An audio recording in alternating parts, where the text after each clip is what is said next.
તો પછી આ સિવિલ શું કામ રાખ્યું છે? પ્રાઇવેટ બોર્ડ મારી દો ને ભાઈ.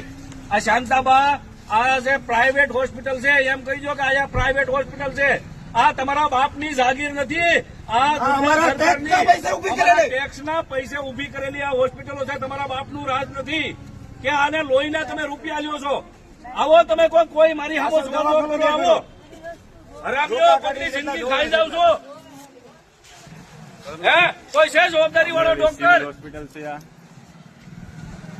દેવી પૂજક સમાજમાં જાલસો બની ગયો, એમાં કોઈ ન્યાય દેવા વાળો માણસ કોઈ હાજર થયો નહીં.